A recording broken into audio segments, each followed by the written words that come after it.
All right, we're about to dive into one of the most chaotic, most violent, and frankly, most fascinating periods in all of Chinese history. It's an era that a lot of people skip over, but it is absolutely essential for understanding everything that came next. We're talking about the 16 Kingdoms. It was, as you'll see, an age of total fracture, but also an age of incredible, unexpected fusion. But before we get into the names and dates, let's start with a really big question. One that you see play out again and again throughout history. What actually happens when a huge, unified empire just collapses? What rushes in to fill that void? Keep that question in the back of your mind because it is the key to this entire story. So our story really kicks off with an empire shattering. For a very brief, shining moment, the Western Jin dynasty had managed to bring all of China under one rule.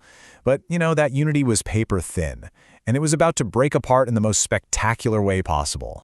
And what's just mind-blowing is how fast this all went down. I mean, look at this. In 280, China is unified. Mission accomplished, right? Wrong. Just about a decade later, the dynasty tears itself to pieces in a horrific civil war we now call the War of the Eight Princes.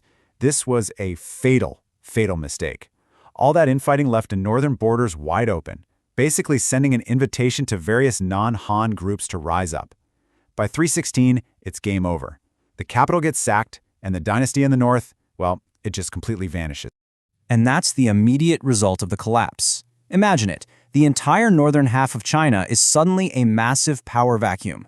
It's totally leaderless, it's fragmented, and it's basically up for grabs for any warlord who has a strong enough army and the sheer will to try and rule. And this is what kicks off the Age of Warlords. We're talking about a solid century of pure chaos, where kingdom after kingdom rises and falls, sometimes in just a few years, all of them scrambling for a piece of the shattered empire. So when we say the 16 kingdoms, what are we actually talking about? Well, the term refers to this very specific 135-year window from 304 to 439 that was defined by all these short-lived states fighting it out.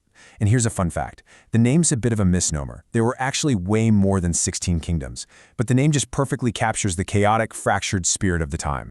Now, who were the main players in all this? For the most part, they came from groups that the Chinese had historically called the Wu Hu, or the Five Barbarians. But, and this is so important, you can't think of this as one single unified invasion. Not at all. As you can see here, we're talking about at least 5 distinct peoples. You've got nomadic pastoralists like the Xiongnu, proto-Mongolic peoples like the Xianbi, and even proto-Tibetan shepherds, the Qiang. They all had their own cultures, their own leaders, and their own ambitions, and they fought each other just as much as they fought the Jin. This quote, which we think comes from a warlord of the era, just says it all. It perfectly captures the new mindset.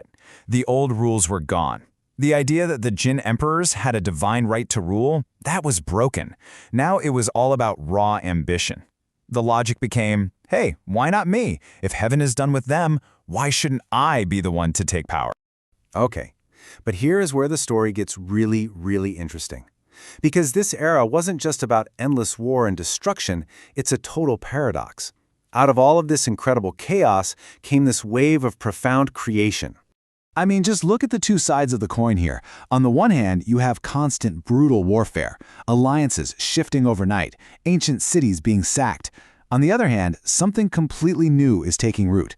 Buddhism, which had been a relatively minor foreign religion, just explodes across northern China. And here's the key. Many of these new non-Han rulers became its biggest champions. It gave them a source of legitimacy that was totally separate from the old Chinese traditions, and they poured money into building temples and creating art on an absolutely epic scale.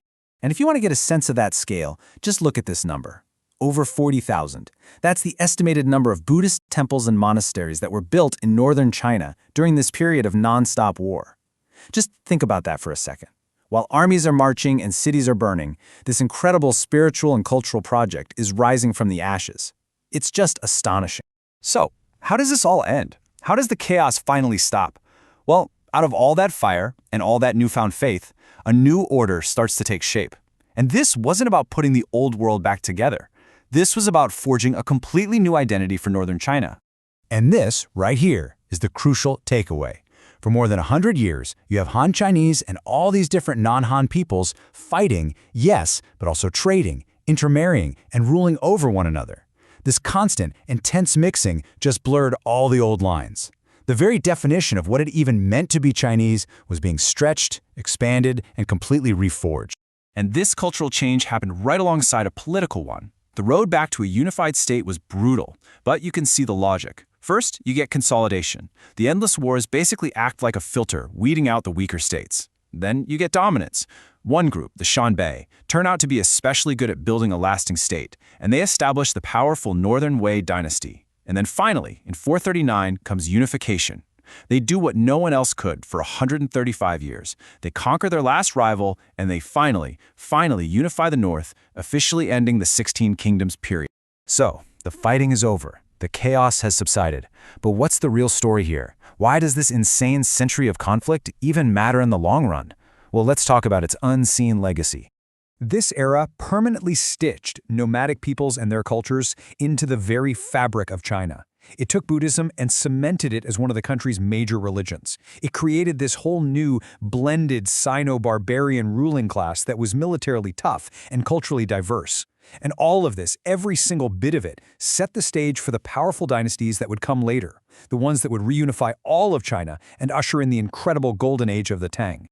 So we end up right back where we started, with a question. The story of the 16 Kingdoms proves that a collapse isn't always just an end. Sometimes it's a violent, chaotic, but incredibly creative new beginning. And it leaves us with this final thought to chew on. How is it that an era of profound division can somehow, against all odds, end up forging an even stronger and more resilient idea of unity?